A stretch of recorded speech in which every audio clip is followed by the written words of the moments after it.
Shalom. Shalom.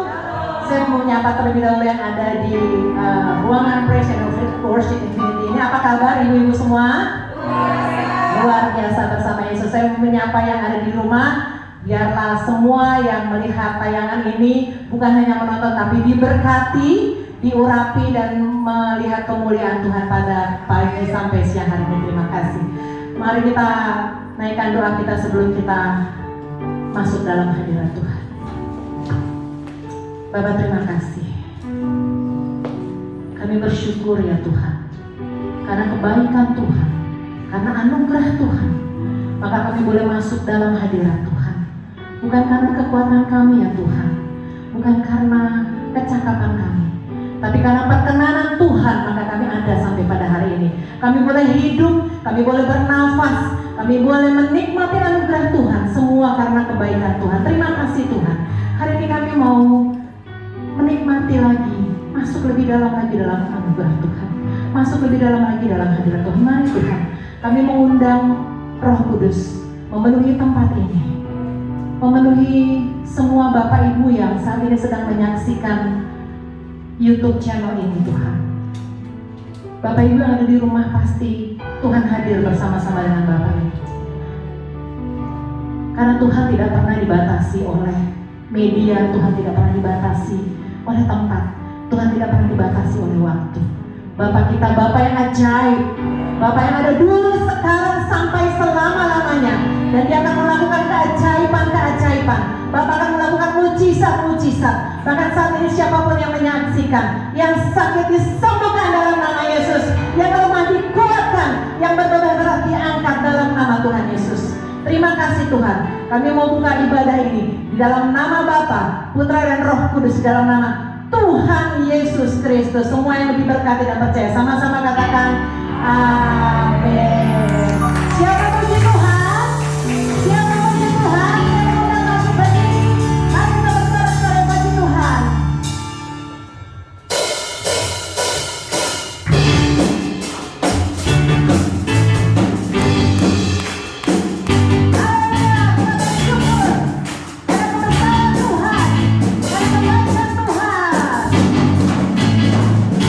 Pujilah namamu Tuhan.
jemaat juga silakan duduk.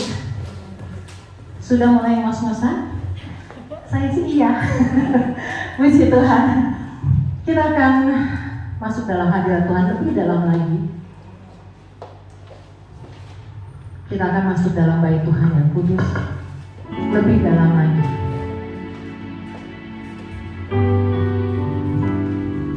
Mari siapkan hati kita. Kalau saat ini kita ada bisa menyembah Tuhan, bukan karena kita luar biasa, tapi karena Tuhan mengasihi kita dan memperkenankan kita masuk dalam bait-Nya yang sangat kudus. Persiapkan hati kita sungguh-sungguh. Katakan, Tuhan terima kasih, aku bisa menyembah-Mu. Tuhan hadir. Tuhan hadir di bait kudus-Nya. Saat umat mencari wajah-Nya,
Hari Kudusmu penuhi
lagi di hadapan Tuhan.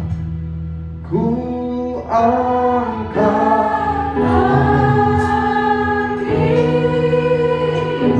dengan sepenuh hati katakan, ku pandang kekudusan.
Yesus janjinya ya dan amin bagi setiap kami. Maka berkati Tuhan, siapapun yang menyaksikan melalui channel YouTube, mereka sedang duduk, berdiri atau berbaring, damai sejahtera Tuhan bekerja bagi mereka. Begitu juga setiap kami yang ada di studio diberkati, agar setiap kebenaran firman Tuhan, pembelajaran yang kami dapat benar-benar juga membuat kami bertumbuh dalam pengenalan Tuhan. Apa berdoa? Tuhan yang kuduskan hidup berhamba, kata kalimat ucapan ayat poin dan bagian yang hanya berasal daripadamu. Karena kami tidak butuh nasihat manusia, kami tidak butuh kata-kata kepala manusia, kami butuh isi hati Tuhan, agar kekristenan kami terus bertumbuh dan firman yang kami dengar berakar, berbuah, menjadi berkat bagi orang di sekitar kami. Terima kasih Tuhan. Sebentar kami akan duduk diam sebagai murid Tuhan. Biarlah hati kami menjadi hati yang subur. Kami siap dibentuk, dididik, bahkan diajar oleh firman-Mu. Dalam nama Tuhan Yesus Kristus, setiap kita siap dengan kebenaran firman Tuhan. Bersama jemaat Tuhan kita katakan amin. Haleluya, puji Tuhan. Jemaat yang terkasih yang di studio silakan duduk. Puji Tuhan, shalom. Saya juga mau menyapa buat setiap rekan-rekan jemaat Tuhan yang menyaksikan melalui channel YouTube, shalom. Senang sekali bisa kembali dipercaya di Praise and Worship Infinity untuk dapat membagikan satu bahan kebenaran firman Tuhan.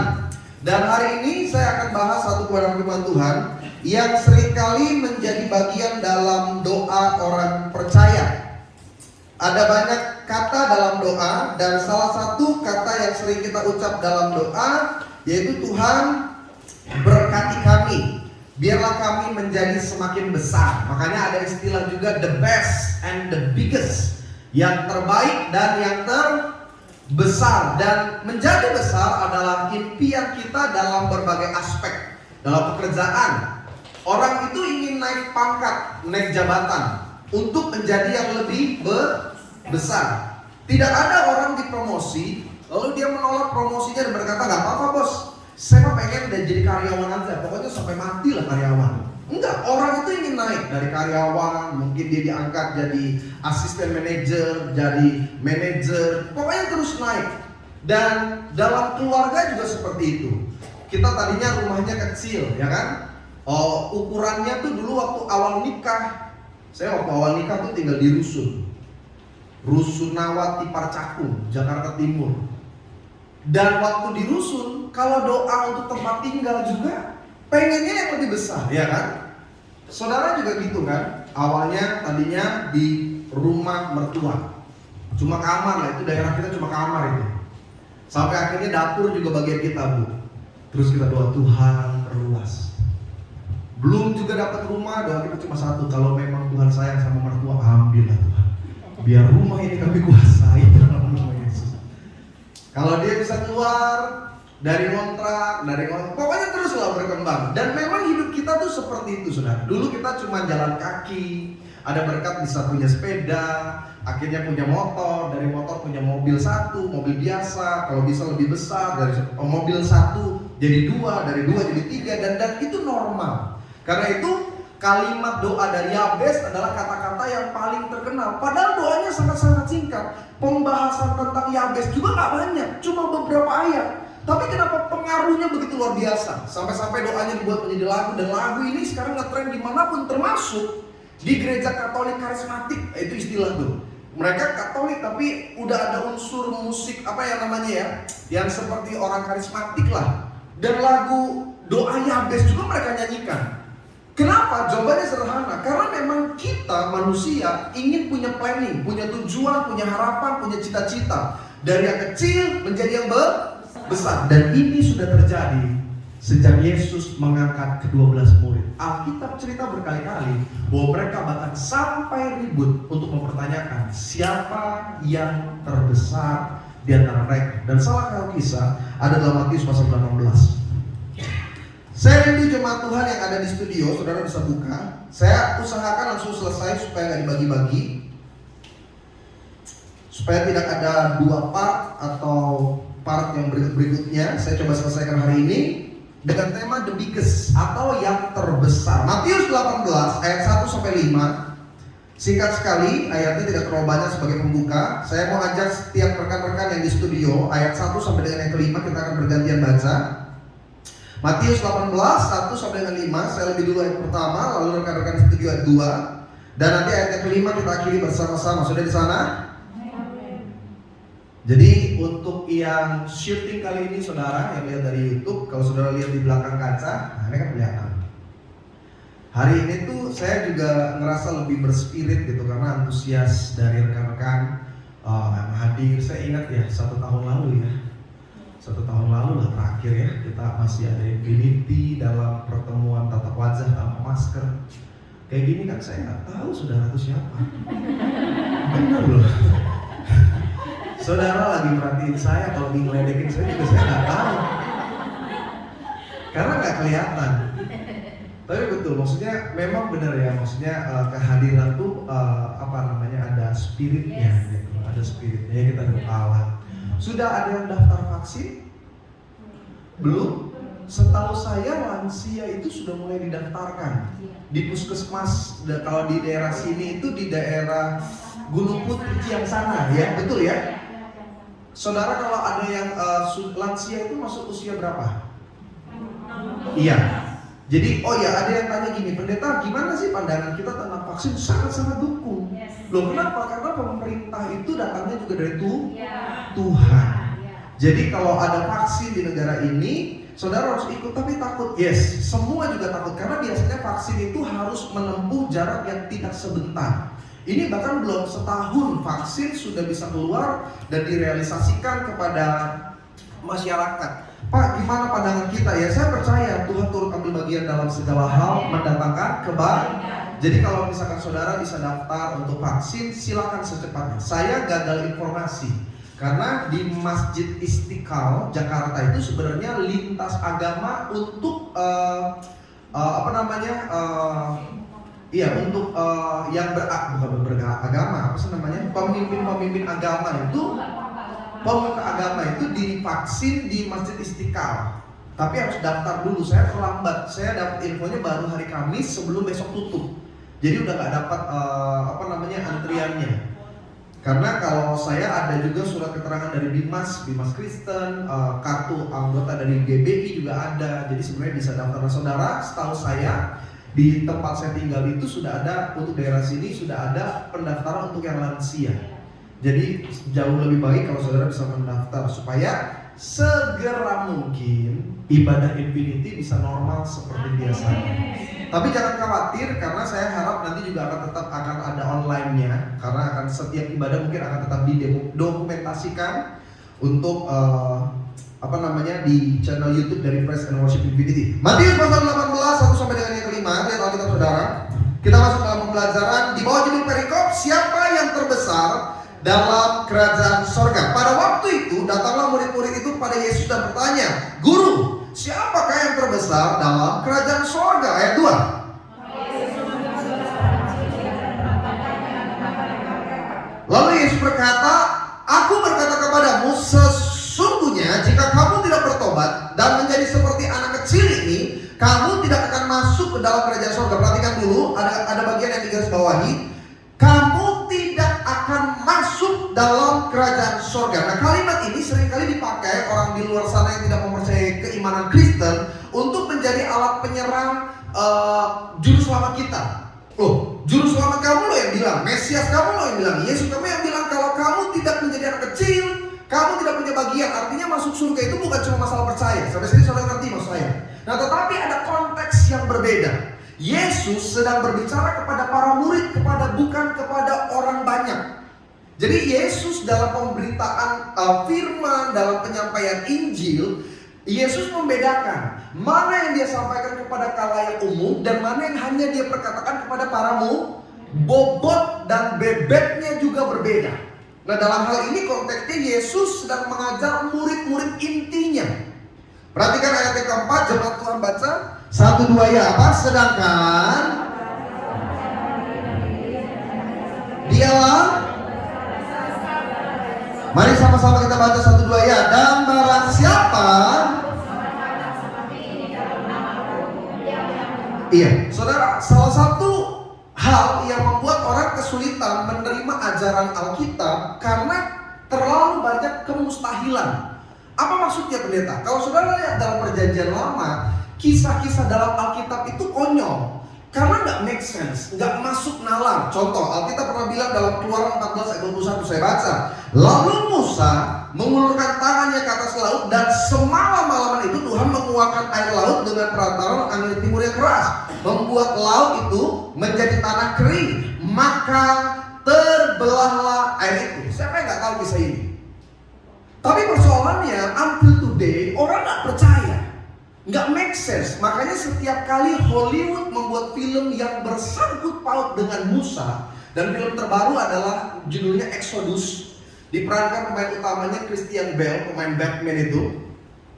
Hollywood cuma menaruh pemikiran secara logik dari setiap bagian peristiwa yang ada dalam Alkitab. Mulai dari tulah pertama sampai tulah ke-10, itu gimana gambarannya. Sampai dengan peristiwa waktu mereka berjalan di Laut Merah. Kalau nanti saudara diberkati, punya kesempatan ke tanah perjanjian, masuk dari Mesir, saudara akan tahu bahwa Laut Merah itu gak sekecil yang kita pikir. Itu cukup besar dan itu mustahil untuk terbelah. Disinilah mereka mulai mengatakan Alkitab itu cuma dongeng. Alkitab cerita dalam Daniel pasal 3 ayat ke-27, mereka melihat bahwa tubuh orang-orang ini tidak mempan oleh api. Peristiwa apa nih?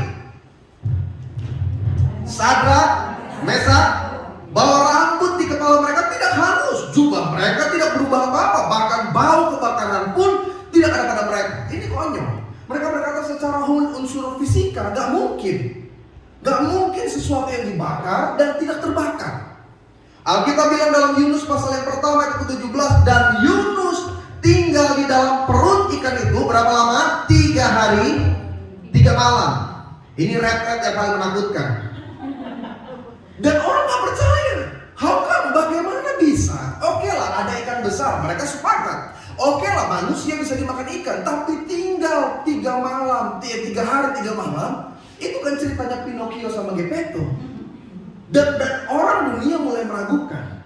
Ditambah lagi ketika ada perjanjian baru, ajaran Yesus dan kisah tentang Yesus nonsense, gak masuk akal. How come? Bagaimana orang berjalan di atas air? Unsur fisikanya mereka gak dapat.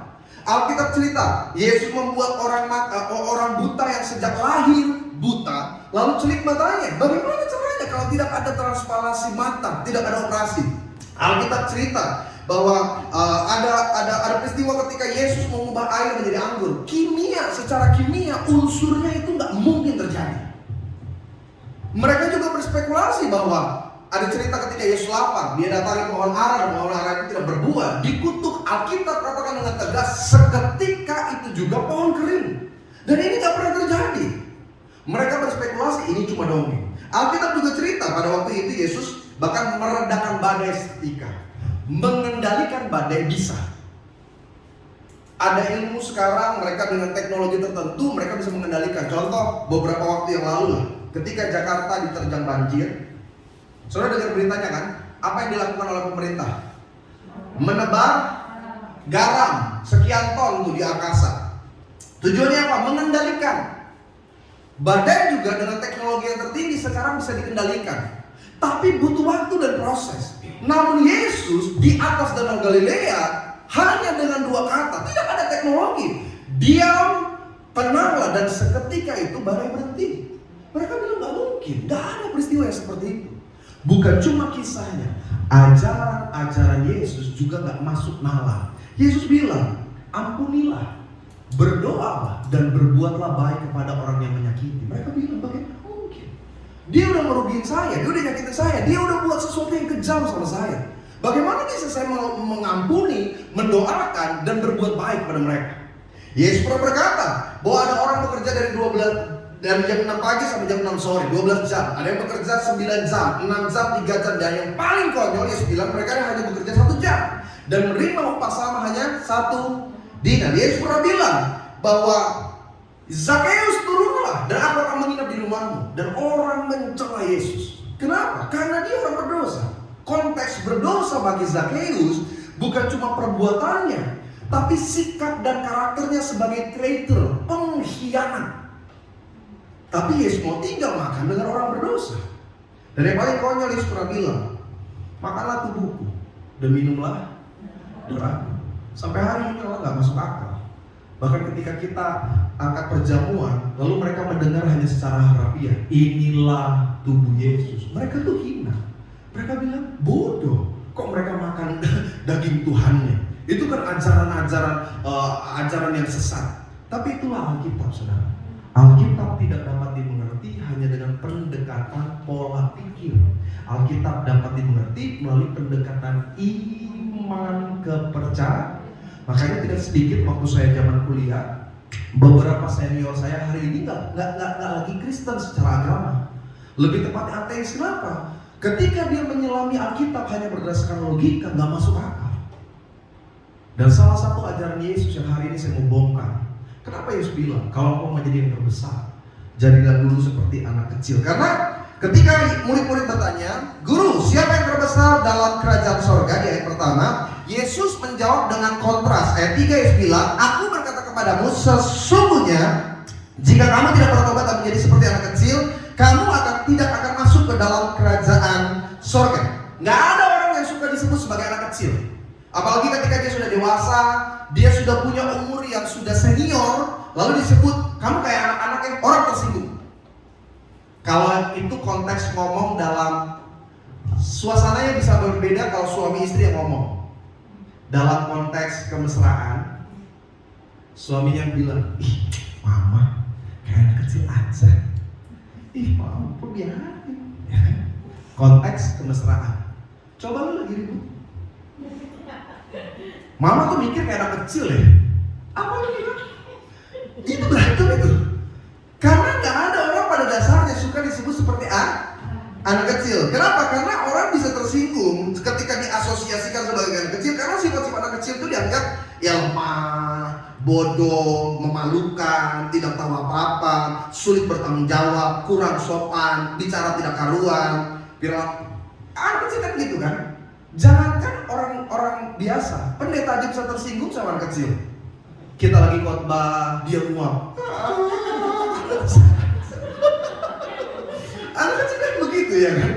Kita lagi ngomong sama orang tuanya, dia berteriak minta makan. Tapi itulah anak kecil. Anak kecil itu seringkali tindak tanduknya itu dianggap sesuatu yang bodoh. Makanya orang gak suka sekali disebut seperti anak kecil. Tapi Yesus satu kali bilang, kalau engkau gak seperti anak kecil ini, Yesus bahkan tekankan dengan lebih rinci, engkau tidak akan masuk ke dalam kerajaan sorga. Nah ada orang pernah tanya, kan saya pernah ngajar bahas ini. Mahasiswa tadi jadi dosen. Pak dosen, apakah Yesus memandang anak-anak selalu positif? Tidak. Kalau saudara baca di dalam Alkitab, Yesus juga pernah memakai anak kecil untuk perumpamaan perumpamaan yang negatif. Saudara nggak usah buka, itu masuk dalam pembelajaran. Kalau saudara lihat di dalam Matius 11 ayat 16-19, Lukas pasal 7, Yesus pernah mengakui bahwa sifat anak-anak itu buruk dan digambarkan kepada orang-orang yang sulit untuk menerima kerajaan Allah. Dan Yesus memandang anak-anak itu realistis, jadi nggak selalu positif. Ada kalanya Yesus juga memandang dari sisi yang salahnya. Tetapi kenapa Yesus hari ini memakai anak kecil sebagai contoh? Nah, Yesus coba membahas ini bukan masalah konteks anak-anaknya, melainkan posisi antara kerajaan Allah dengan umatnya. Karena pada waktu itu murid-murid berpikir yang terbesar adalah mereka yang disebut pantas, mungkin secara rohani. Contoh, di gereja kita ngomong grafik secara piramid. Menurut saudara siapa yang paling dekat sama Tuhan dalam struktur gereja? Hah? Iya, itu udah pasti. Saudara tanya di gereja manapun, kalau kita lihat struktur secara piramid, siapa sih yang paling dekat sama pendeta? Sama Tuhan? Orang akan bilang gembala, pendeta sama pengerja. Kira-kira mana doanya yang lebih mantap? Itu yang saya bilang. Kita melihat dari kacamata normal. Makanya kalau ada para jemaat lebih cenderung minta doain sama pendeta daripada minta doa sama kalaupun dia minta doa sama pengerja, itu karena pendetanya udah pulang. Gue gak kesampean doa sama pendeta nih. Udah pengerja aja yang minimal ada doain. Bener. Caranya itu beda. Contoh deh, misalkan gini.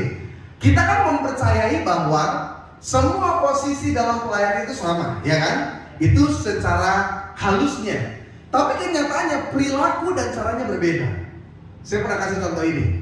Ada sebuah kendaraan, di depan ada supir, drivernya.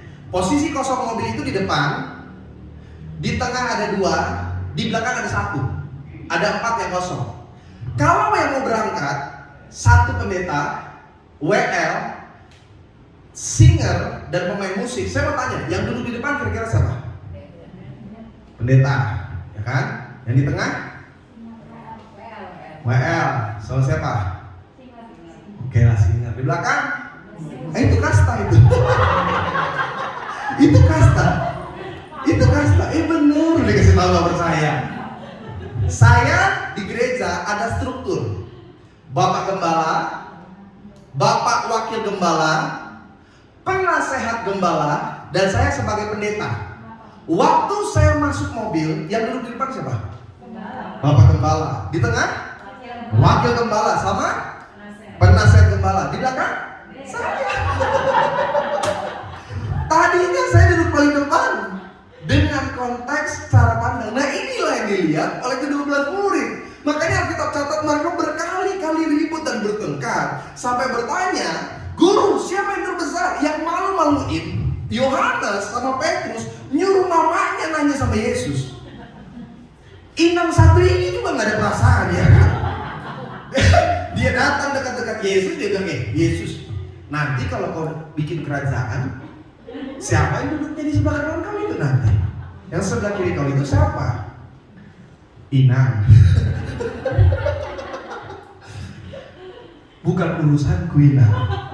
Bapakku nanti yang menentukan yang duduk di sebelah kanan atau di sebelah kiri. Bukan Inang dan anak-anak Inang, ya kan? Tapi betul, karena mereka melihat menjadi paling besar adalah upaya secara manusiawi. Oh, kalau doanya lebih lama tuh berarti lebih dekat sama Tuhan. Oh, kalau dia khotbah, kalau dia seorang pendeta, dia seorang gembala, berarti dia tuh lebih dekat kerajaan sorga. Kenyataannya belum tentu. Karena realita di hadapan Tuhan, apa yang dilihat manusia tidak sama seperti yang dilihat oleh Tuhan. Yesus pernah tanya, ada 3 orang memberikan persembahan, orang kaya, orang yang memberi banyak, dan ada seorang janda yang hanya memberi 2 peser.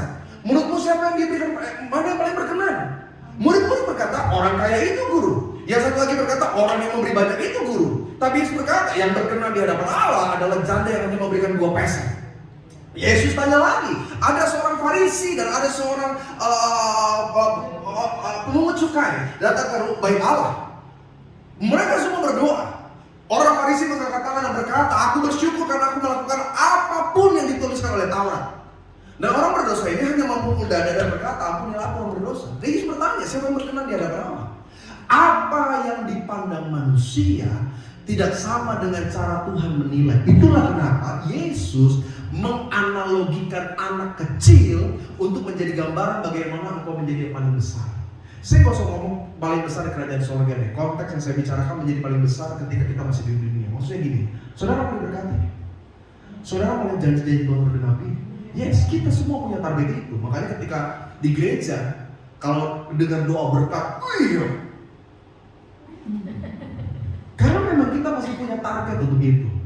Lalu apa kuncinya? Apa yang Alkitab ajar untuk menjadi yang paling besar? Ada beberapa hal, saudara. Yang pertama, coba saudara lihat dalam Yohanes pasal 6, 9 sampai dengan ke-12. Apa kunci menjadi yang the biggest dari ajaran Yesus melalui anak kecil? Yohanes pasal 6, 9 sampai 12. Kita mulai menarik di pembahasannya. Saya berharap waktunya kita nggak cukup untuk saya menyelesaikan semua bahan saya. Yohanes 6 ayat 9 sampai 12, perhatikan saya baca. Di sini ada seorang anak yang mempunyai 5 roti jelai dan 2 ikan. Ini peristiwa apa? Yesus memberi makan? Ya, tetapi apakah artinya itu untuk orang sebanyak ini? Kata Yesus, suruhlah orang-orang itu duduk. Adapun di tempat itu banyak rumput, maka duduklah orang-orang itu. Kira-kira berapa banyak? Iya, saudara, sebelum saya membahas keseluruhan, perhatikan ya. Kira-kira 5.000 laki-laki banyak. Saya sudah sering jelaskan. Jadi begini, peristiwa Yesus memberi banyak makan orang itu terjadi sebanyak 2 kali. Bukan cuma 1 kali. Yang pertama dengan 5 roti 2 ikan. Yang kedua dengan 7 roti dan beberapa ikan. Tidak ditulis secara spesifik berapa ikannya, hanya beberapa ikan. Peristiwa yang pertama dikenal dengan jumlah 5.000 orang. Sebenarnya jumlahnya more than 5.000. Kenapa mereka hanya sebut 5.000? Jadi gini, orang Yahudi biasanya tidak menghitung wanita dan anak-anak. Makanya konteks ini masih nyambung dengan ilustrasi Yesus. Ketika Yesus mengatakan engkau harus jadi seperti anak-anak, mereka itu bingung karena anak-anak dan perempuan itu nggak selalu dipentingkan, nggak pernah menjadi prioritas lah kira-kira seperti itu. Makanya kisah kecil Yesus nggak pernah diceritakan. Sampai sini saudara paham nggak? Karena orang nggak mau mendengar kisah tentang anak-anak. Kenapa di usia 30 tahun Yesus baru diceritakan secara lebih luas? Karena buat orang Yahudi, tingkat kedewasaan seorang pria itu pada waktu umur 3. Jadi kalau dia kecil, kan orang banyak berspekulasi, bahkan ada yang namanya konspirasi. Oh, Yesus katanya pergi ke Tibet, misalnya dia mengajar pelajaran Buddha dan lain sebagainya. Ada juga yang berkata, oh Yesus itu keliling ke India dan lain sebagainya dengan berbagai sumber yang mereka coba paksakan bahwa inilah masa kecil Yesus. Tidak. Secara tradisi Yahudi, Yesus itu belajar profesi dari ayahnya. Makanya kalau saudara nonton film The Passion, lihat nggak apa yang dilakukan Yesus dengan Maria sebelum Yesus mengajar? Yesus sedang membuat meja. Apalagi buktinya? Kalau satu kali saudara punya kesempatan datang ke tanah perjanjian ke daerah Nazaret, ada satu gereja terkenal di sana namanya Gereja Kabar Baik atau Gereja Bunda Maria, di mana seluruh isi di dalam gereja itu ornamen tentang Bunda Maria, karena dipercaya gereja itu dibangun di atas rumah Maria. Sampai sini saudara paham maksud saya? Nah, di belakang gereja itu ada gereja Santo Yusuf. Itu tempat ayahnya Yesus. Nah, di gereja kecil itu saudara menemukan banyak sekali gambar-gambar yang mengilustrasikan masa kecil Yesus. Ngapain Yesus? Dia belajar tentang Taurat dan dia belajar untuk mengikuti profesi ayahnya. Di situ ada gambar Yesus sedang memarut kayu, membuat meja dan lain sebagainya. Makanya Mel Gibson dalam film The Passion, dia gambarkan Yesus dia lagi buat kayu sampai usia dewasa. Kapan usia dewasa? 30. Karena orang Yahudi beranggapan seorang pria didengar perkataannya di usia 30.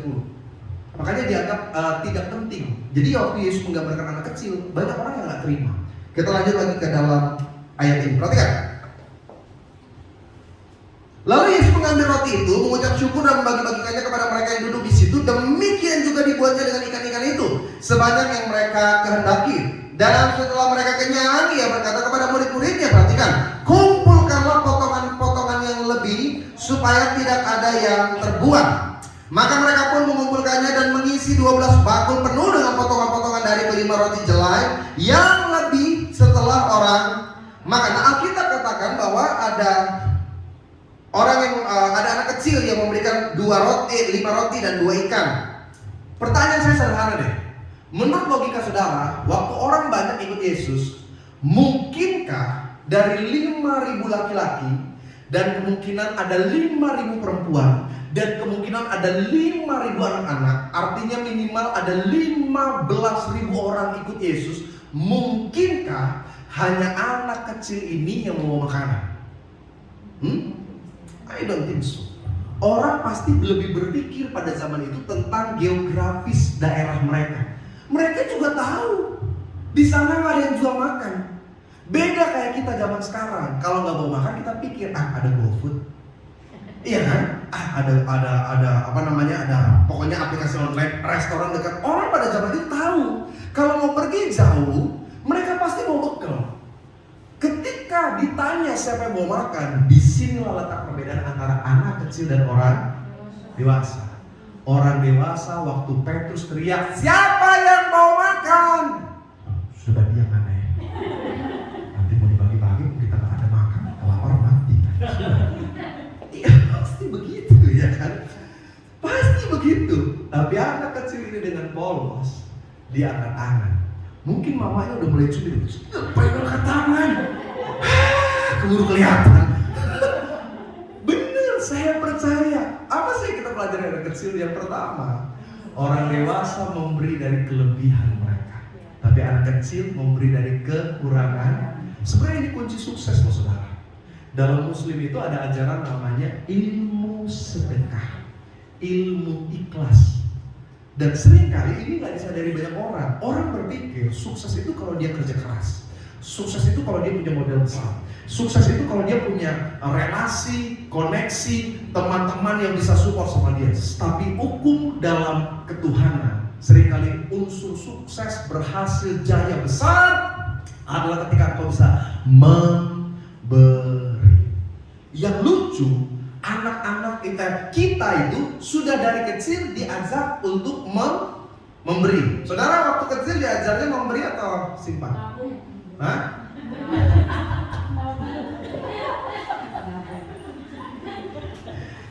Saya itu di rumah, Pano itu diajar 2 hal. 3 hal berarti, nabung, perpuluhan, tapi juga memberi, ya kan? Kan nggak mungkin kalau roti suruh tabung, ya kan? Kan nggak mungkin kalau mainan suruh tabung. Jadi untuk duit itu ya saya ajar ya dia tabung sama dia perpuluhan. Tapi untuk makanan, mainan, kita itu ajar dia sharing. Puji Tuhan, anak saya itu ngikutin. Walaupun awalnya susah, anak-anak kan susah ya untuk berbagi itu susah. Makanya ayo Mano sharing, bahkan seringkali dimarahin. Nah sekarang dia udah beranjak umur 5-6 tahun. Saya ingat betul, umur 6 tahun itu seringkali kan kalau dia ikut pelayanan dikasih berkat ya kan. Tanpa saya tahu dia udah bagi-bagi dong ke teman-teman sekolah minggu. Padahal itu roti yang disediakan untuk saya. Tapi kan dititipinnya ke anak. Vano, ini buat papa. Aduh, saya ingat pernah waktu itu makanan apa tuh? Yang dari Bretol itu yang kue cheese kayak gitu. Jadi pengerja di daerah itu tahu, wah baby ini seneng yang cheesecake gitu kan. Jadi disediakan dalam roti, habis dong. Dikasih ke teman sekolah minggunya. Satu sisi saya suka cita anak saya memberi, satu sisi saya keki juga ya kan saya. Nah ini salah pengajaran. Tapi bener anak saya tuh suka ngasih. Dia kalau main tuh pasti dia sharing. Bahkan yang lucu, kalau temannya nggak mau, kalau keponakannya nggak mau terima, nangis. Ini. Kenapa Mano? Dia nggak mau, ya puji Tuhan. Jadi kalau dia ngasih sama temennya tuh seringkali yang nggak ikhlas justru mamanya ya. Ya aku dikasih semua mainannya waktu dikasih semua apa saya. Nanti aku ngomong di atas mimbar.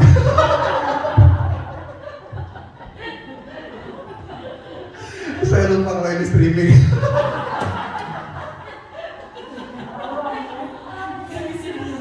Karena memang di studio ini kan udah mulai ramai. Jadi dulu tuh sesantai ini kalau kita ngajar ya kan nggak tegang gitu. Karena memang antara kamera sama pertemuan langsung tuh beda, seriesnya beda. Tapi memang anak kecil itu jauh lebih mudah memberi, padahal mungkin cuma itu yang dia miliki. Sampai sini saudara ngerti nggak maksud saya? Beda dengan orang tua, orang dewasa lah lebih tepatnya. Orang dewasa itu dia memberi ketika dia sudah mulai menghitung. Ada nggak saudara ketemu dengan anak-anak jalanan atau orang-orang yang minta-minta gitu? Saudara kasih setengah rekening saudara. Enggak, jujur-jujur aja ada nggak? Nggak usah lah setengah rekening, setengah dompet saudara.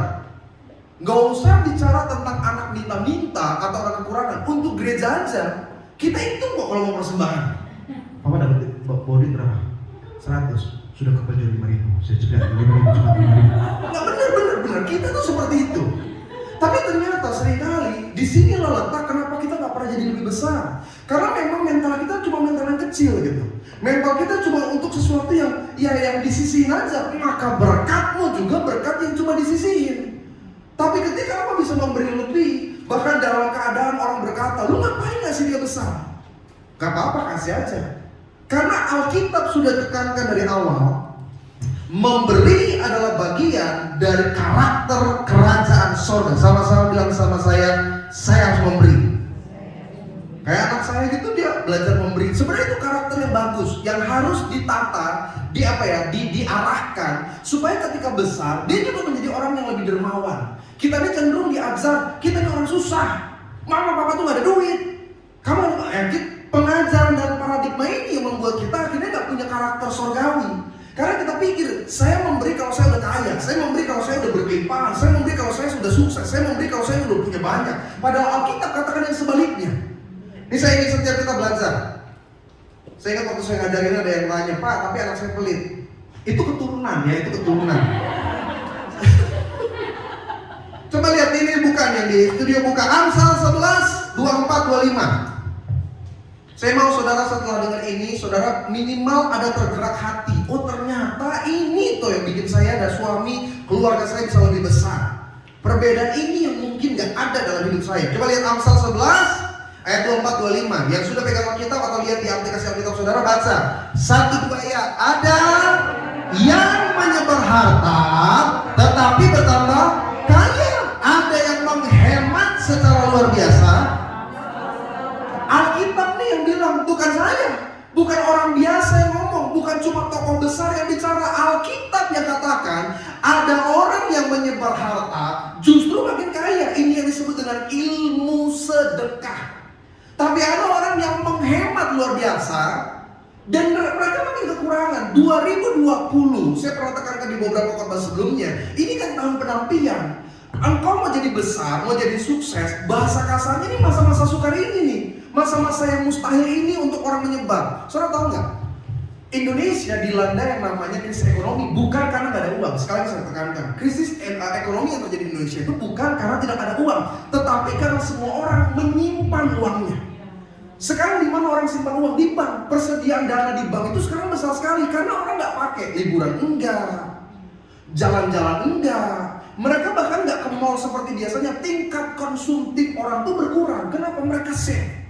Makanya harga emas naik. Mereka coba diversifikasi. Ada yang taruh di saham, ada yang taruh di surat-surat berharga, ada yang ditaruh di deposito, ada yang ditaruh dalam bentuk emas dan lain sebagainya. Orang coba nyimpen. Padahal di sini loh momen engkau sebagai orang-orang kerajaan Allah tunjukkan yang berbeda. Makanya buat saudara yang kemarin kesempatan kasih orang makan, kan waktu itu sempat hype tuh, ingat gak masa-masa itu? Bungkusin apa? Saudara bersyukur, engkau sedang menabung, mungkin bukan untuk besok, tapi untuk sesuatu yang lebih besar dari apa yang gak pernah kau bayangkan. Ini yang amin-amin yang ngasih, yang diam ya, ngasih lagi sih. Tak bener, terlambat gak mendatang? Tidak. Bukan hanya dalam bentuk memberi makan, tidak. Ketika engkau bisa menolong seseorang, ketika engkau bisa bantu, bukan berarti engkau memanjakan dia. Sampai sini saudara paham nggak? Mau bagi duit dong, berapa? 5 juta kasih, besok bagi duit lagi, kasih lagi. Itu namanya on, ya kan? Memberkati itu sesuai dengan konteks dan kapasitas. Ada orang layak diberi, tetapi Alkitab juga ajar, jangan lempar mutiara kepada babi. Oh, berarti dia babi dong. Bukan saya ngomong ya. Jadi kalau saudara, gue gak bisa pinjemin soalnya babi sih. Bukan seperti itu konteksnya. Intinya adalah bagian yang jelas. Ayat 25, lihat. Siapa banyak memberi berkat, apa katanya? Bukan cuma dikembalikan nih, bukan cuma dibalikin, ditambah berlimpah. Perhatikan kata Alkitab. Siapa memberi minum, ia sendiri akan diberi minum. Bukan lagi ayat 22 ayat 9. Amsal 22 ayat 9. Saya mau saudara itu meresapi betul bahwa ini salah satu kunci sukses hidup saudara di 2021. Kalau kau mau jadi yang paling besar, maka lakukanlah seperti anak kecil berbuat. Ayat 9 dari pasal 22 Amsal.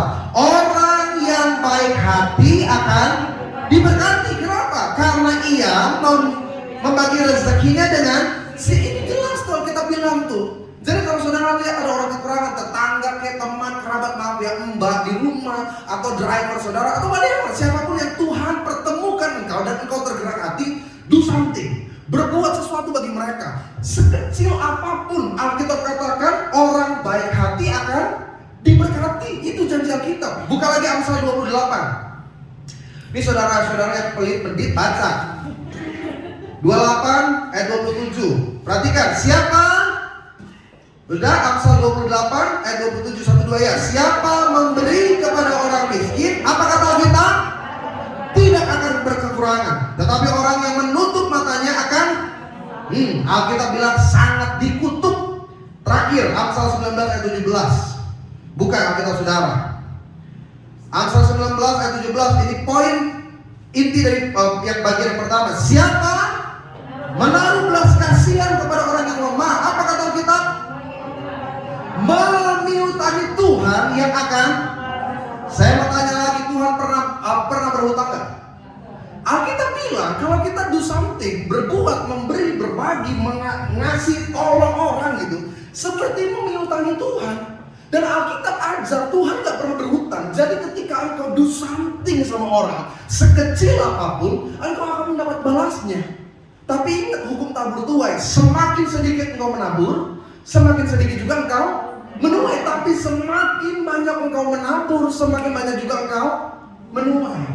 Sama-sama bilang sama saya nggak pelit. Ini cocoknya suami istri ngomong. Karena sebelum berbuat sama orang lain, nih bapak-bapak yang nonton ini, nggak usah lah Pak ngomong bantu keluarga, ya kan bantu orang, bantu aja dulu istri sendiri. Ada banyak suami gitu. Bantu orang mantap, pokoknya terlihat terhormat, pokoknya yang paling-paling lah. Istrinya daster, bahkan itu daster dari sebelum menikah dipakai.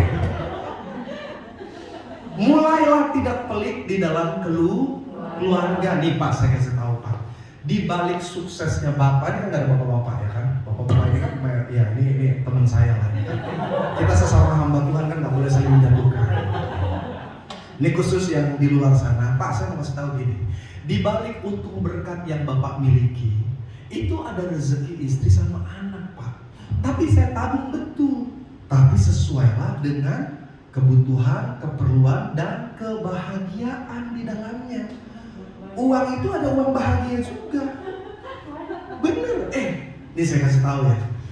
Kalau istri kita bahagia, aduh susah saya ibu-ibu sih di sini ya. Saya enak ngomongnya. Soalnya saya lihat ibu-ibu nih. Mulai nyatot. Iya. Bener, istri itu kalau dia bahagia, berkat itu ngalir dengan sendirinya. Tapi bahagia butuh duit. Lu jangan cuma bahagia ngajak jalan-jalan tuh cuma lihat dari jauh doang. Pak, mana kita safari? Wah, tapi nggak masuk. Cuma sampai yang gading begini, yang gading orang putihnya gede itu terbangnya itu. Pak, kok nggak masuk? Udah mah, yang penting udah di safari. Mau lihat binatangnya mana? Itu tuh banyak tupai-tupai di atas tuh. Bagus ya tuh. Ah itu kebangetan ya kan? Pak, kita mau makan di mana? Udah mah, pokoknya nggak usah takut, rindu alam. Wah, pergi rindu alam. Pak, bungkus nasi. Masak telur sama Indomie ya Mbak ya. Makan di depan, bener di rindu alam, cuma bagian parkiran. Maksud saya gini, kalau ada berkatnya, itu bener loh saudara. Tidak pelit itu nggak usah dimulai dari orang lain dulu, dimulai dari dalam lingkungan sendiri aja dulu. Ada banyak orang itu salah penempatannya. Orang dibantu gila-gilaan, istri sendiri belum tentu bahagia. anak sendiri belum tentu bahagia. Jadi memang hal memberi itu penting. Perhatikan baik. Nah, memang saudara, saya pernah ketemu sama satu hamba Tuhan. Maaf ya, saya ngomong jujur. Saya dikenalin sama pendeta Alan Sihaan. Ini ilmunya. Saudara pernah dengar? Nanti kalau ada Pak Ara, coba konfirmasi. Jadi pendeta ini yang nampung orang gila. Dia nampung orang gila. Dia nggak punya pendana pasti. Dia bukan seorang pengusaha, tapi dia punya ilmu sedekah. Dia bilang begini, kalau Tuhan kasih berkat di tangan kita, lalu kita kunci, dan ketika Tuhan datang kembali untuk memberkati, lalu dia lihat tangan kita masih memegang berkat yang kemarin, maka Allah akan berkata, that's enough for you, itu cukup bagimu. Tapi ketika engkau ditaruh berkat, dan sedikit demi sedikit engkau kasih, sampai berkat yang Tuhan berikan habis di tanganmu, saat Tuhan kembali, pendeta ini mengajarkan, Tuhan akan menambah lebih, karena Tuhan berpikir, itu gak cukup ya kemarin, aku akan menambahkannya lagi. Dan ketika engkau terus memberi dan di tanganmu selalu kosong, Tuhan akan berkata, ini kurang, terus tambah. Itu loh ilmu sedekahnya. Memang gak logik saudara, memang gak masuk akal. Orang yang berkata, loh pendeta secara hukum ekonomi kan orang yang menabung mereka kan yang punya. Tapi kenapa orang yang mengeluarkan berkatnya mereka yang punya? Karena berkat bukan cuma datang dari kerja keras dan kemampuan kita. Berkat datang dari perkenanan Tuhan. Kalau Tuhan udah berkenan saudara, dengan cara yang ajaib dan luar biasa, Tuhan nyatakan terjadi dalam hidup saudara. Jadi sama-sama bilang sama saya mau memberkati. Amin. Karena memang berbanyak contoh lah. Oke, jam segini. Ada beberapa hal lagi, saya langsung selesaikan saja. Nanti saudara boleh catat dalam Matius pasal ke-25, Yesus pernah berkata, sebab ketika aku lapar, kamu memberi aku makan, ketika aku haus, kamu memberi aku minum, ketika orang asing membutuhkan tumpangan, kamu memberikannya. Maka Yesus katakan, ketika aku telanjang, kamu memberi aku pakaian, ketika aku sakit, kamu merawat aku, ketika aku di penjara, kamu mau mengunjungi aku. Dan Yesus menyelesaikan kalimat ini dengan kalimat, aku berkata kepadamu, sesungguhnya segala sesuatu yang kamu lakukan kepada seorang dari saudaraku yang paling hina ini, kamu telah melakukannya untuk aku. Saya baru saja kenal dengan seorang pengusaha hari ini. Dia pengusaha untuk peralatan bayi lah, pokoknya seperti itu. Dia ada di daerah Karawaci, Cikarang dari tempatnya. Nah yang menarik adalah orang ini nggak punya tampilan kaya, tapi dia cukup sukses. Dan kenapa saya bilang sukses? Karena perputaran uang untuk dia hari ini jualan, memang margin yang diambil kecil, tapi perputarannya itu belasan sampai 20 miliar lebih. Kenapa saya bilang dia besar? Karena dulunya cuma jual beras. Kenapa saya tahu? Karena saudara saya sendiri yang pesen beras sama orang itu. Dan salah satu kunci dia sukses apa? Itu dia ngerawat orang sakit, keluarganya, keluarga istrinya. Apa yang dia bisa buat, dia buat saudara. Jadi memberi itu konteksnya bukan cuma ngasih uang, bukan cuma ngasih makan, merawat, bantu pelihara. Bahasa kasar mungkin pelihara kayaknya untuk binatang ya. Maksud saya ya merawat. Ada orang yang kelihatan kurang mampu, kalau saudara digerakkan Tuhan, jangan tahan-tahan. Karena ada berkat yang lebih besar yang engkau terima. Yang kedua, apa yang menjadi kunci? Kenapa Yesus mengajarkan yang paling besar dengan analogi anak kecil? Sederhana, karena anak kecil itu tidak membedakan. Secara tes psikologi, mengumpulkan anak-anak dengan orang dewasa yang berbeda kulit, ras, dan status itu terjadi terjadi gap. Anak-anak disatukan dengan berbagai ras, warna kulit, agama, keyakinan, dan berbagai perbedaan antara manusia. Mereka bisa menyatu, tapi tidak dengan orang dewasa. Dan contoh nyatanya hari ini, kita itu cenderung kalau nolong, berbuat sesuatu biasanya ada unsur sentimen kesamaan. Dia orang Kristen juga, udahlah tolong. Sampai sini saudara ngerti gak saya? Dia itu orang Manado juga. Kok sama kok kita kawan semua. Bantu Jo. Dia anak kita. Sama-sama dia punya marga. Itu kan kita Kuta Barat, dia Kuta Timur. Sudah. Timur, Barat, Utara, Selatan sama lah itu. Gak betul. Ada sentimen kesamaan ketika kita berbuat sesuatu. Saya mau bongkar ini di hadapan setiap jemaat Tuhan yang di studio maupun yang melalui channel YouTube. Kalau engkau ketemu siapapun, tidak satu etnis, tidak satu kepercayaan, tidak satu warna kulit, berbuat salah. Seperti seorang Samaria yang baik hati. Dia bisa aja itu orang Yahudi dia lewatin. Kenapa? Orang Yahudi memandang Samaria sama seperti anjing. Tapi justru yang dihina ini, dia rawat sepenuh hati. Bahkan dia berkata kepada pemilik penginapan, kalau kurang, aku akan kembali dan aku akan tambahkan. ketika dia berbuat seperti itu, luar biasa. Saya mau kita sudah seperti itu. Jangan cuma lihat, tapi dia beda iman pendeta, tapi dia nggak sama agamanya. Yang lebih buruk, beda gereja. Kita kan aliran Roh Kudus. Dia tuh malam kudus pendeta. Sunyi banget gerejanya. Nggak ada apa yang kayak hadirat pun nggak ngalir. Sungai kali ngalir. Tapi betul, kita seringkali ada sentimen kesamaan. Itu harus dibongkar. Anak kecil nggak seperti itu. Dia kalau berbuat, dia kalau melakukan sesuatu, dia nggak perlu tanya. Dia langsung buat. Seperti itulah Yesus. Orang itu kalau ngomong milih-milih. Satu kali Yesus menyembuhkan orang pada hari Sabat. Diproses sama orang Farisi. Kenapa engkau melakukannya di hari Sabat? Yesus bilang, bukankah kalau engkau punya sapi atau domba jatuh ke jurang engkau akan nolong? Ini kan manusia. Kita menolong seringkali berdasarkan perhitungan kita. Jangan benar. Kalau suatu kali Tuhan pertemukan dengan orang yang membutuhkan, jangan pahala. Just do it. Karena percaya engkau sedang menginvestasikan berkat dari kerajaan surga. Yang ketiga, kenapa harus anak kecil? Karena anak kecil tidak hidup dalam khawatir. Udah jelas ya, banyak pembelajaran seperti ini. Anak kecil itu mendapat pemeliharaan dengan iman dan kepercayaan. Beda dengan orang dewasa. Orang dewasa itu berplanning, berpikir. Dia itu jadi takut bahkan sebelum terjadi sesuatu yang berbahaya. Sampai sini saudara ngerti nggak maksudnya? Aduh gimana nih 2021 dia loh. 2021 nya aja belum terjadi, dia udah ketakutan. Paham nggak saudara maksud saya? Bedanya dengan anak kecil, kita nggak punya iman karena pikiran-pikiran yang menyesatkan kita. Anak kecil banyak melihat mujizat karena dia tinggal percaya aja ada pemeliharaan. Pernah lihat anak saudara di pojok kamar terus lagi gini, kenapa saya? Uang SPP bulan depan.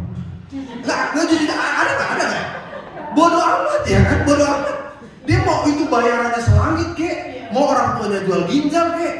Yang dia tahu, dia tinggal sekolah aja. Nggak bener, anak-anak tuh begitu.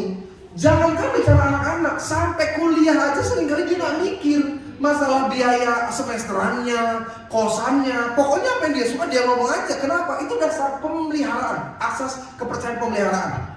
Ada nggak anak saudara minta sesuatu, mah, mau aku pengen memang punya sepatu juga kayak temanku yang warna putih. Ada nggak dia nanya mutasi bank saudara berapa banyak? Mutasi mama untuk debit dan kredit mencukupi? Enggak. Dia nggak peduli. Anak-anak tuh sebenarnya itu bisa dipandang negatif, tapi juga bisa dipandang positif. Makanya Yesus satu kali pernah bilang dan menganalogikan, kalau burung di udara Tuhan pelihara, masa kan kita mau disamakan kayak burung, saudara? Kalau burung aja Tuhan pelihara, apalagi engkau anak-anak dari Bapak, dari anak-anak dari kerajaan di sorga. Kenapa kau khawatir? Sederhana, karena memang pikiran-pikiran kita dipenuhi oleh ketakutan, kekhawatiran, kecemasan. Khawatir boleh nggak? Boleh, tapi kalau sudah mengikat, ketakutan boleh nggak? Boleh. Dengan takut orang berwaspada, dengan takut orang mulai mengatur planning. Tapi kalau ketakutan mengikat, kita jadi nggak pernah melihat penyertaan Tuhan lagi. Saya senang lagu zaman dulu. Ku dayung-dayung perahuku menuju ke seberang, melewati angin ribut dan gelombang yang besar. Tapi perahuku tak pernah karam. Why? Karena ku undang Yesus masuk ke dalam perahuku, sampai ku selamat. Seburuk apapun keadaan rumah tangga saudara, seberat apapun ekonomi yang sedang menghadapi, engkau akan tetap mencapai kemenangan. Karena Tuhan Yesus yang memberikan pemeliharaan bagi kita. 1 Petrus pasal 5 ayat 7, buka kitab saudara. Saya ingin setiap engkau yang hidup dalam kekhawatiran. Kenapa engkau gak pernah jadi yang paling besar? Karena kecemasan, khawatir terus menghantui hidup saudara. Tapi Alkitab bilang 1 Petrus pasal 5 ayat 7, serahkanlah segala kekhawatiranmu kepadanya, sebab Ia, sama-sama bilang sama saya, Tuhan pelihara saya. Sama-sama bilang sama saya, Tuhan tidak permalukan saya. 2 minggu lalu kita nyanyi itu lagunya tuh. Tuhan selalu menolongku, selalu menjagaku, selagi rambutku tak akan terjatuh tanpa seizinmu. Ya, jadi memang kenapa kita beda dan harus seperti anak-anak? Karena tentang pemeliharaan. Kita kalau beli pulsa, mau nelfon aja lihat-lihat jam terus. Ya kan kita beli sisa 1.000. Apalagi dulu tuh awal-awal ya kan, kita kalau beli pulsa nelfon kan mahal sekali. Kalau nelfon tuh, ini oke. Ya oke. Anak saudara kalau misalkan saudara pegang handphone saudara, mikir nggak kuotanya? Bodoh amat ya. Yang penting dia buka aja apa yang dia suka. Kira-kira seperti itu loh gambaran kita kepada Tuhan. Kalau memang Tuhan taruh berkat lebih, gak usah kita teriak minta, saudara. Pasti dicurahkan bagi setiap kita. Yang terakhir yang keempat, apa pentingnya anak kecil menjadi kunci di mana kau jadi semakin besar? Karena yang keempat saya catat, anak-anak lebih mudah diajar sesuatu daripada orang dewasa. Saya pernah sering tanya ini, ada nggak yang susah buat Tuhan? Ada nggak? Ada nggak yang susah buat Tuhan? Ada. Apa yang susah buat Tuhan? Ngedidik lu. Ya, susahnya minta ampun. Bertahun-tahun kita gereja, ibadah, ikut infinity, nggak ada perubahan. Udah diajar A, B, C, D. Wah, waktu di gereja mah amin, yes, ya Tuhan, ya Tuhan ya. Keluar dari sini sama aja kelakuannya.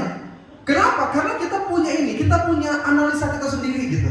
Makanya kalau misalkan dilarang, kamu jangan merokok. Kita menganalisa, masa sih? Emang kalau kita tulis, emang kalau kita contoh, kan nggak apa-apa dong. Jadi kita nggak pernah lihat hal yang besar, karena kita terlalu banyak argumen, kita terlalu banyak excuse. Kamu jangan nikah lagi loh, kan kamu sudah bercerai dan cerai kamu kan bukan karena cerai mati. Apa dong? Kan saya pengen, pokoknya kita menganalisa. Ini kan ada firman begini. Makanya aku nggak pernah jadi pemimpin besar. Kenapa? Karena terlalu banyak excuse. Seringkali berkat datang hanya ketika kita taat. Bukan karena pintar, saudara. Perhatikan ya, taat dengan pintar itu berbeda.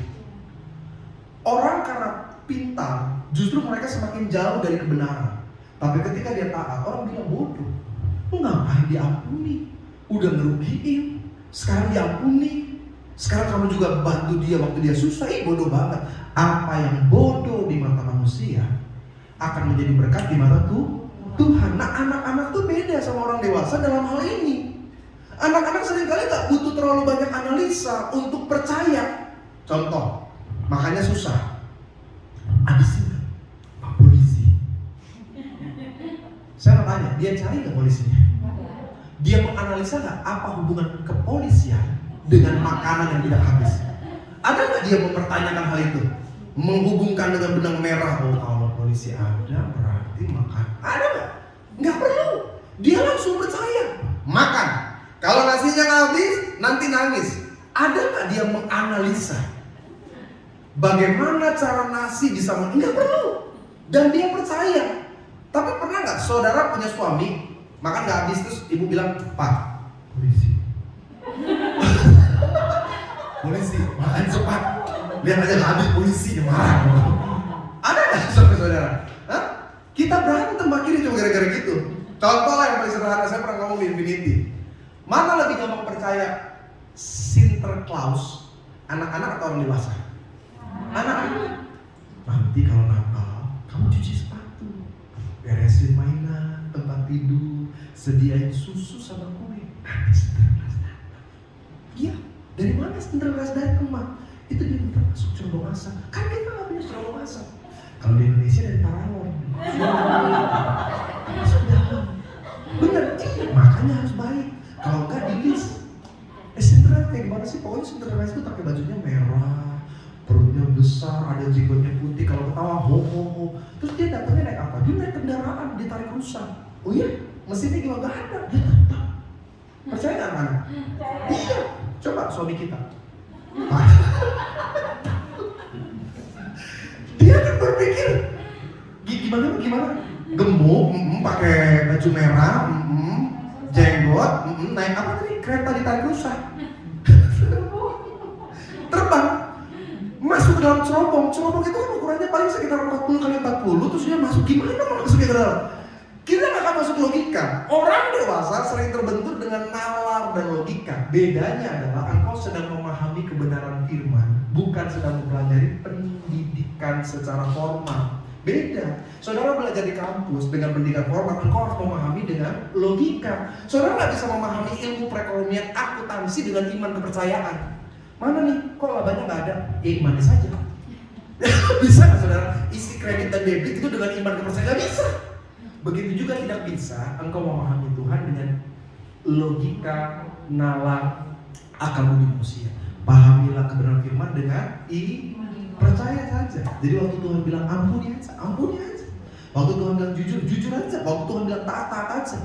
Karena sebenarnya ketika kita lakukan apa yang baik di mata Tuhan, sama seperti seorang ayah pada anaknya. Gak perlu anaknya minta, berkat pasti dikasih. Makanya janjinya bilang apa? Apa yang tidak dilihat oleh mata, yang tidak didengar oleh telinga, yang tidak timbul dalam hati, itu yang Tuhan iya. Makanya saya mengajak setiap kita keluarga besar dari Praise and Worship Infinity. Kalau kamu menjadi yang paling besar, belajar dari anak kecil. Yang pertama, anak kecil memberi bukan dari kelebihan, bahkan memberi dari kekurangan. Yang kedua, anak kecil tidak membedakan. Ketika dia berbuat sesuatu, dia nggak mengukur, dia langsung berbuat.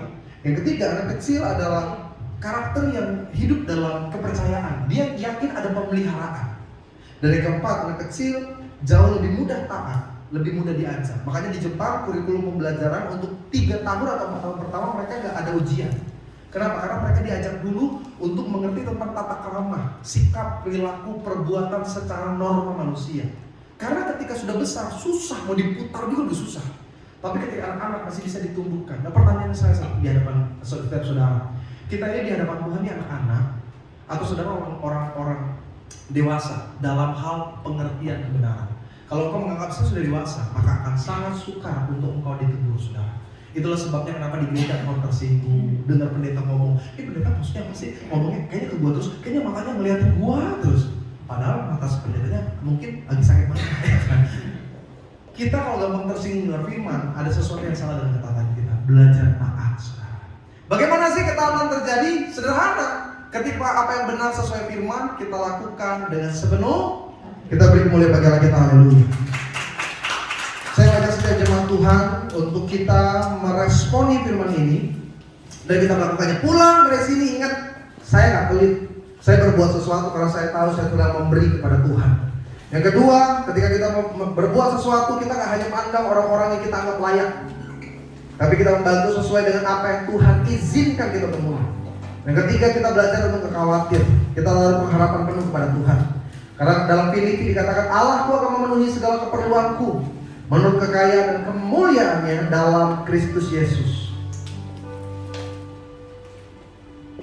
Terima kasih Tuhan. Tutup Alkitab saudara, versi catatan saudara.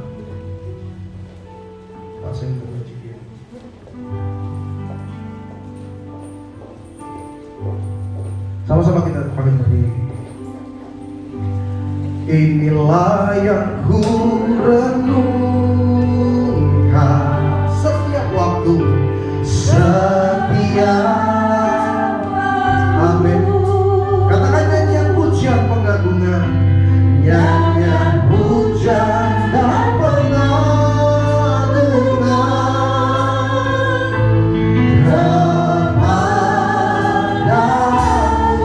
ya Allah manis kau dengar.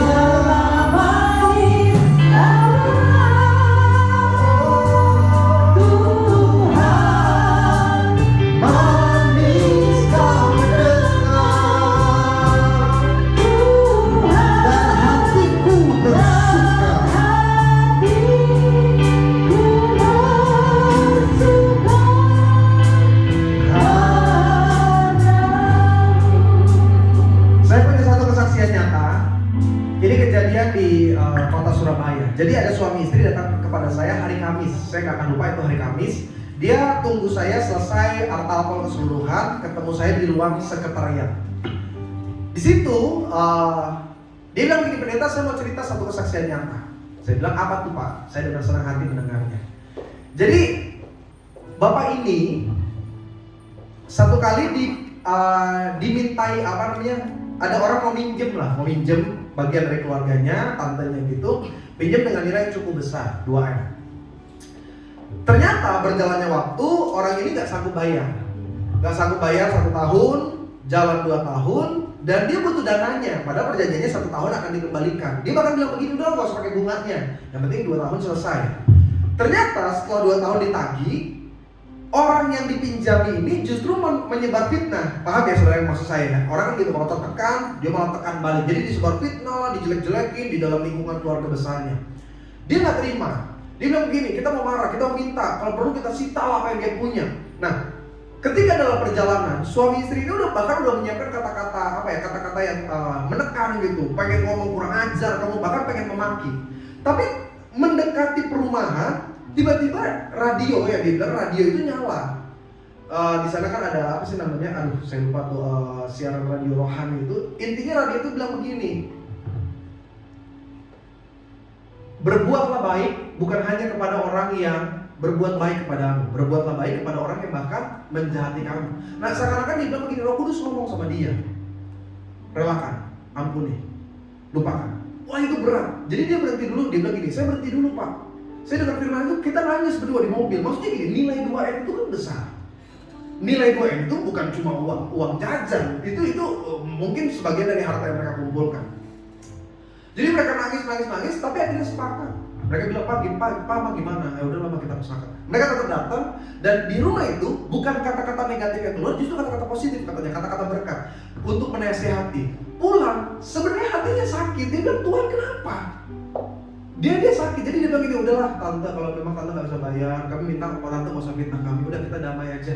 Udah kalau memang nggak bisa bayar nggak apa-apa, tapi kalau satu kali diberkati, tante bisa kembalikan. Dia bilang, aduh itu mustahil. Sampai pulang dia bisa nangis, istri bahkan nangis, Pak. Padahal itu kan uang untuk anak kita, itu kan uang untuk A, B, C, D semuanya hilang. Apakah Tuhan langsung kembalikan semua? Tidak. Tapi tidak menunggu waktu lama. 1 bulan lebih suaminya dapat proyek dengan omset keuntungan bersih untuk mereka 20M.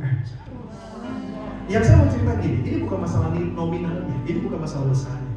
Ketika kita taat, ketika kita melakukan sesuatu yang bahkan mungkin dianggap orang bodoh, sebenarnya di sini rumus firman. Yesus pernah bilang, kalau kamu jadi paling besar, jadilah yang paling kecil. Bahkan Yesus bilang, kalau kamu dihormati, jangan duduk paling depan, duduk paling belakang. Kenapa Yesus ajaran yang berbeda? Karena memang cara dunia dengan cara sorga tidak sama. Saya nggak tahu hidup saudara perkaranya seperti apa, saya nggak tahu persoalan apa yang sedang kau hadapi. Tapi ketika kau mendengar firman, just do it, lakukan aja. Karena percaya firman Tuhan katakan, engkau tidak akan dipermalukan. Percaya saja lakukan, walaupun sakit, walaupun berat. Tapi engkau seperti memintangi Tuhan. Dan apa yang kita katakan? Tuhan tidak pernah berhutang. Tutup mata saudara. Inilah yang ku renungkan. Mari renungkan firman Tuhan ini saudara. Biarlah firman ini menjadi rema di hati saudara. Nyanyian puja pengagungan dan pengagungan. Amin.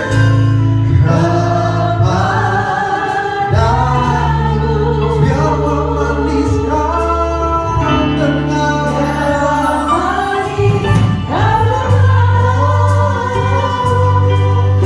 katakan manis kau dengar.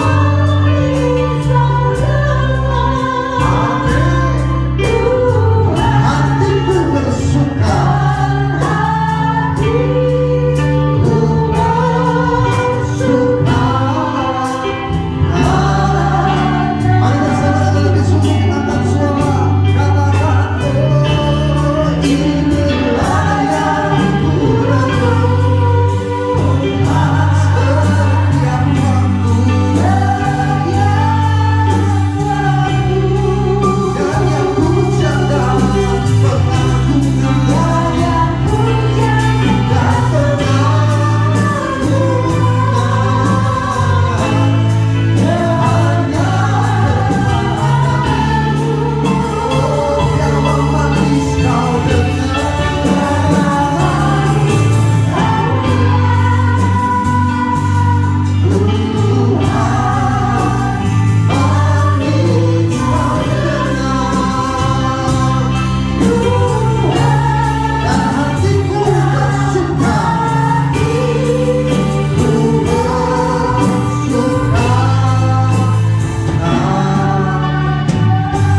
Sejenak masing-masing berdoa dalam hati saja. Sejenak masing-masing berdoa. Tidak perlu orang kanan kiri dengar. Engkau yang tahu hidupmu seperti apa. Tapi hari ini kalau firman ini menggugah hatimu, katakan, Tuhan, Aku mau melangkah, aku mau belajar. Aku mau jadi yang besar Tuhan. Tapi ternyata mungkin selama ini cara kami salah. Aku ingin jadi yang besar, tapi mungkin cara-caraku adalah cara-cara dunia. Tapi hari ini Tuhan, aku belajar. Hari ini doa minta Roh Kudus pegang tangan saudara untuk engkau sanggup melakukannya. Karena perintah Alkitab tidak bisa dilakukan hanya dengan pemahaman logika. Engkau akan sangat sukar melakukannya dan terbentur dengan nalar saudara. Minta Roh Kudus, katakan Roh Kudus, mampukan aku. Hamba doa dalam nama Yesus.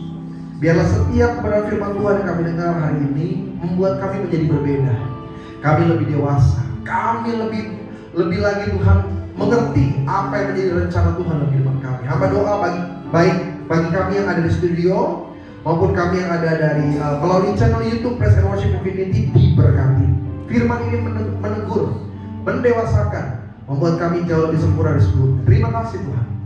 Biar kebenaran firman-Mu meresap di hati kami, membuat kami semakin yakin untuk melangkah dalam firman-Mu. Di dalam nama Bapa, Putra, Kudus, setiap doa masing-masing dari umat-Mu dimateraikan dan kami kerjakan hanya dalam satu nama, nama Tuhan Yesus Kristus. Bersama-sama kita katakan Amin. Haleluya, puji Tuhan. Kita akan masuk dalam sakramen perjamuan kudus.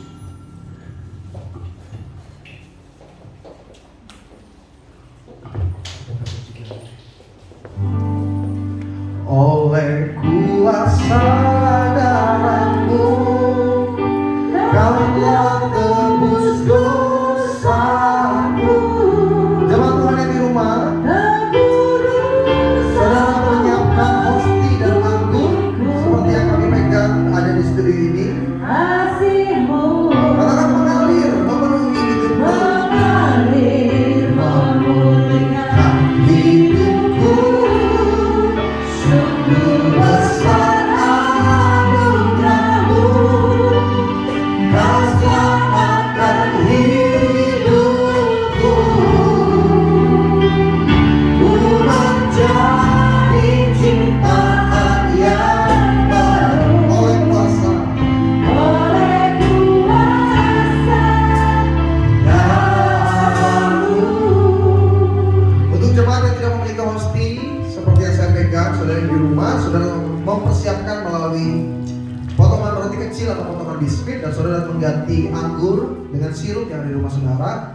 Inti dari perjamuan bukanlah bahannya, tapi iman kepercayaan saudara. Kalau saudara percaya, saudara beriman, apa yang kau perkatakan ada kuasa di dalamnya. Saya mau ajak siapapun yang mengikuti sakramen ini, siapkan hati saudara. Nanti ada bagian kita doa pribadi mas pribadi. Khusus untuk bulan Maret ini doa supaya kita lebih dermawan, saudara. Supaya kita punya hati yang lebih besar. Karena kapasitas yang kecil tidak akan pernah siap menerima berkat yang besar. Kita harus perbesar kapasitas kita. Mungkin ada sakit hati, ada perbuatan sikap orang-orang yang merugikan kita. Mungkin pengampunan kita bisa lepaskan di bulan ini. Hal-hal yang mengecewakan kita ganti. Hidup kita harus ada bahagia, saudara. Bahagia bukan hanya apa yang datang dari luar, bahagia apa yang datang dari dalam. Doa untuk usaha, untuk keluarga, doa untuk kehidupan saudara masing-masing. Karena Yesus pernah berkata, jika engkau di dalam aku di dalam engkau, minta. Maka mintalah dengan iman, karena orang bimbang jangan berharap sesuatu yang baik. Kita angkat roti di atas kepala, siapkan hati. Bersama dengan saya dalam nama Tuhan Yesus Kristus, inilah roti yang turun dari sorga. Inilah tubuh Tuhan Yesus yang tergantung di atas kayu salib sebagai pengampunan atas dosa, kesalahan, dan pelanggaran kami. Kami berjanji hidup dalam pertobatan, menolak dosa, menolak setan-setan dan perbuatannya. Kami berjanji apa yang salah, apa yang tidak baik dari 2020, kami berjanji tahun ini hidup jauh lebih baik, hidup dalam pertobatan. Yang kedua, oleh pengorbanan Kristus, tubuh Kristus yang tertombak, tertikam di atas kayu salib, kami dibebaskan dari segala sakit penyakit, dari segala kutuk. Kami percaya bersama keluarga punya rumah di sorga 2021, punya rumah di bumi. Kami percaya keluargaku berkumpul di bumi, berkumpul di sorga. Inilah roti yang turun dari sorga, inilah tubuh Tuhan Yesus Kristus. Mari kita makan dalam tubuh Tuhan Yesus. Diberkati dalam nama Yesus. Amin.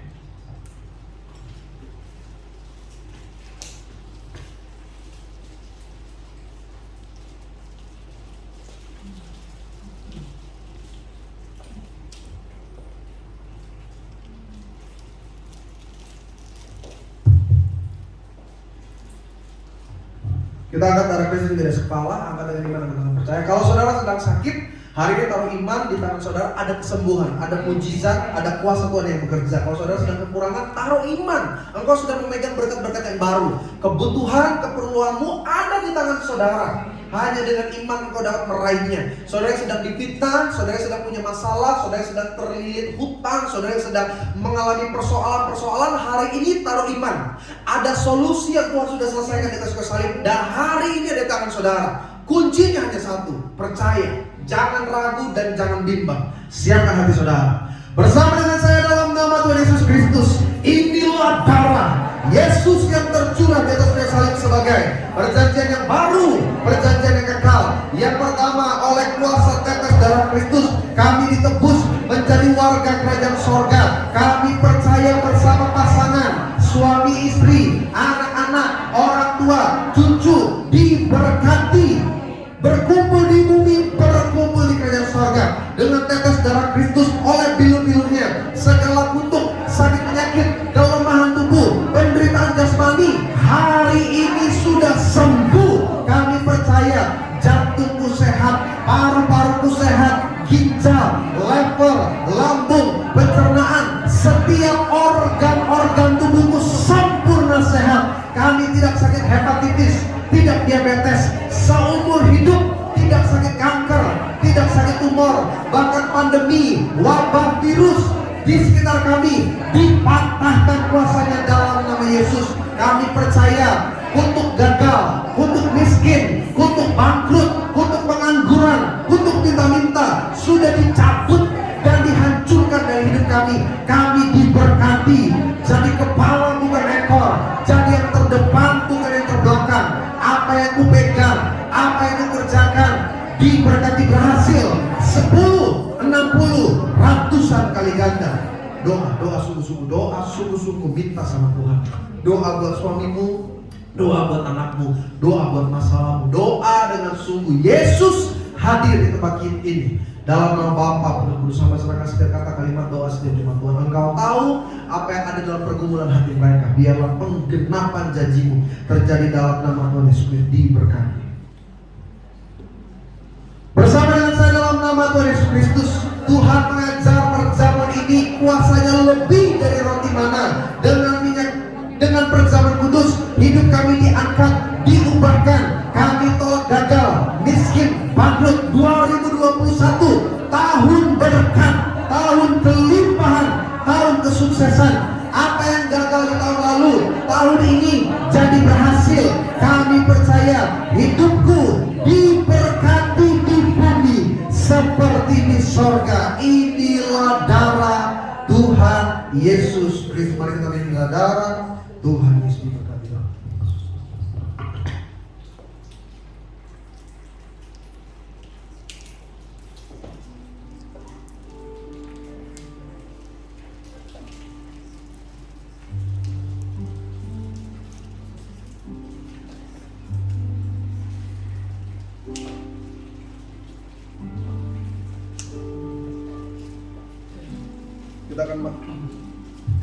Kita akan masuk di dalam doa syafaat. Saya serahkan kepada yang bertugas. Tuhan Yesus memberkati.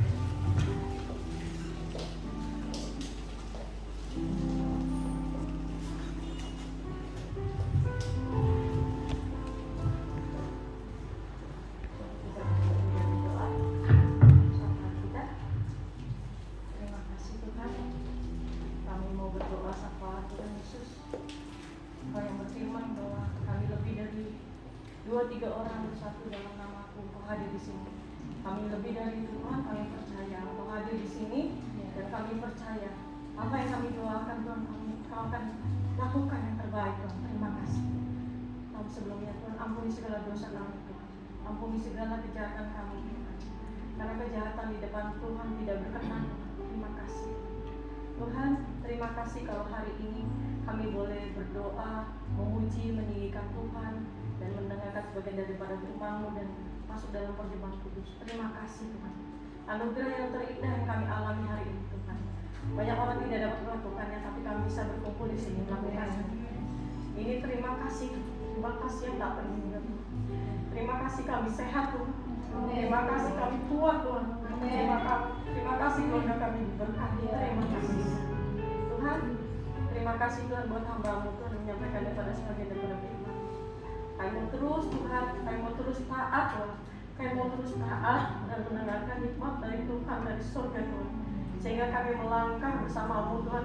Kami akan meraih kemenangan demi kemenangan. Terima kasih untuk hamba-Mu Tuhan Pak Ibu kamu. Oh ya Bapak, Kau tahu isi hatinya Tuhan. Kau tahu anak-Mu yang terbaik ini Tuhan Yesus lakukan yang terbaik bagi Tuhan. Apapun Tuhan yang dialami Tuhan, dia selalu bersama Tuhan. Kami percaya Tuhan, terus mengungkap kepada Tuhan. Apapun yang dilakukan selalu Tuhan buat berhasil dalam nama Tuhan Yesus. Nama Tuhan akan selalu dipermuliakan dalam keluarga dan hidupnya Tuhan. Kami percaya Tuhan, bukan saja berkat jasmani, tapi bukan rohani yang dahsyat yang Tuhan berikan Tuhan. Dia akan melakukan hal yang besar Tuhan Yesus. Tuhan, bukan saja Pak Iri kamu yang menjadi berkat, tapi anak, istri, dan keluarga besarnya jadi selalu berkat-Mu Tuhan. Kami percaya Tuhan, dia semakin besar Tuhan dan Kau semakin kecil Tuhan. Maafkan, dia semakin kecil dan Kau semakin besar Tuhan.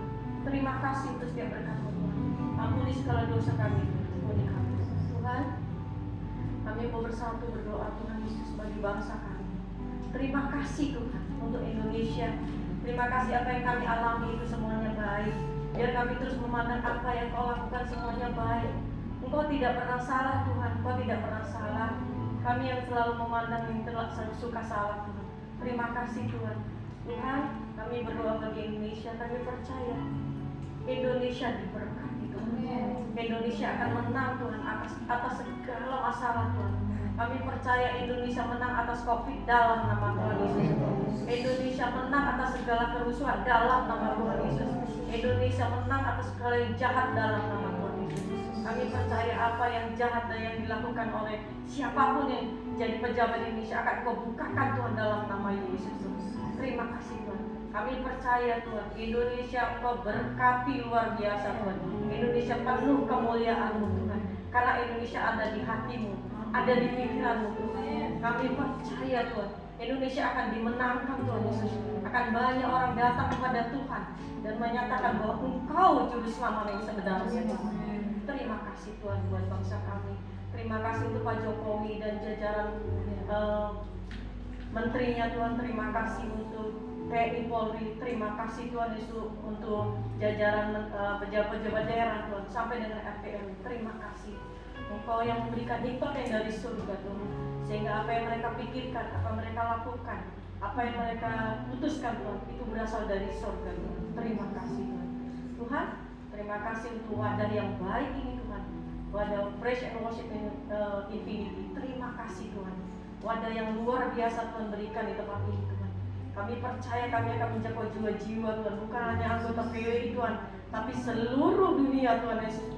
Kami percaya Tuhan menjadi berkat Tuhan Yesus. Terima kasih Tuhan buat Bu Agnes dan Pak Arisan yang selalu menjadi saluran berkat di tempat ini. Terima kasih. Engkau Allah yang tidak pernah berhutang Tuhan. Kami percaya kami ditabur, kami tuai dengan sorak-sorai Tuhan, dengan berkelimpahan Tuhan Yesus. Dan kami percaya Tuhan, bukan saja Bu Agnes, tapi kami semua Tuhan anggota PWI Tuhan. Kami percaya siapapun yang melihat saat ini Tuhan Yesus, apa yang menjadi kebutuhan mereka akan Tuhan penuhi dalam nama Yesus. Yang sakit akan Tuhan berikan kesembuhan. Yang sedang berat Tuhan akan berikan jalan keluar dan memberi kelegaan Tuhan Yesus. Yang membutuhkan pekerjaan Tuhan akan bukakan pintu berkat Tuhan. Terima kasih Tuhan Yesus. Yang sakit Tuhan dengan bilur-bilur Tuhan akan disembuhkan dalam nama Yesus. Tuhan, biarlah karakter Kristus itu Tuhan Yesus ada di dalam kami Tuhan Yesus. Karena kami percaya kami mau terus taat. Kami bukan saja menjadi Kristen yang pasif Tuhan. Kami mau terus menjadi Kristen yang aktif Tuhan. Pada saat kami mendengar firman-Mu, kami mau menjadi orang yang bijaksana Tuhan Yesus. Bukan hanya cakap mendengar, tapi kami mau terus melakukannya Tuhan. Kami mau seperti anak-anak Tuhan. Kami mau terus menjadi yang terkecil supaya Engkau semakin besar Tuhan. Terima kasih Tuhan. Tuhan, kami mau berdoa bagi Myanmar Tuhan Yesus. Apa yang terjadi di sana kami tidak tahu yang mana yang benar Tuhan. Tapi kami percaya tangan-Mu Tuhan memberkati Myanmar Tuhan Yesus. Tolong Tuhan Yesus tidak ada kekerasan lagi Tuhan dalam nama Yesus Kristus. Tuhan, kami juga berdoa bagi hamba-hamba-Mu dan gereja-gereja-Mu. Biarlah terus Tuhan memberitakan firman-Mu Tuhan. Kami percaya setiap apa yang mereka butuhkan Tuhan akan cukupkan dalam nama Yesus. Terima kasih Tuhan. Inilah doa kami Tuhan yang jauh dari sempurna. Dalam nama Tuhan Yesus kami telah berdoa mengucap syukur. Haleluya, katakan amin. Puji Allah Tuhan. Haleluya, silakan duduk. Ibu-ibu diberkati. Saya sih sangat diberkati. Saya melihat ketika Pak Yedi menaruh tangannya seperti ini, Tuhan kayak bilang, ketika kita semakin besar memberi, anugerah Tuhan semakin besar. Amin. Kita akan tutup dengan, kita akan terima berkat sebelum kita naikkan besar anugerah-Mu.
Jemaat-jemaat yang menyaksikan melalui channel YouTube dan setiap kita yang di studio, mari angkat tangan, arahkan hati, pandang Yesus. Tanda kau bergantung, berserah, berharap hanya kepada Tuhan.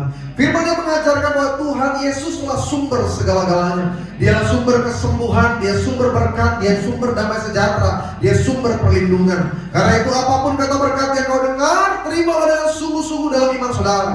Karena Yesus pernah berkata dalam firman-Nya, terjadilah sesuai dengan firman-Mu. Maka dengan kuasa otoritas daripada Allah hamba berkata, diberkatilah engkau bersama dengan keluargamu. Diberkatilah engkau dalam setiap pekerjaanmu, usaha, bisnis, karir, perekonomian, pendidikan, bahkan pelayaranmu. Dia akan naik dan tidak turun. Dijadikan engkau kepala dan bukan ekor. Diberinya kemenangan bukan kekalahan. Lihat tangan-tangan kami yang terangkat di hadapanmu. Pada siang hari ini diberkatilah tanganmu. Tangan orang berhasil, tangan orang sukses, tangan orang besar. Artinya apa yang kau pegang, apa yang kau kerjakan, Allah buat berhasil dalam hidupmu. Diberkatilah kesehatanmu dari ujung kepala sampai ujung kaki. Karena pada hari ini setiap tingkap langit dibukakan bagi saudara.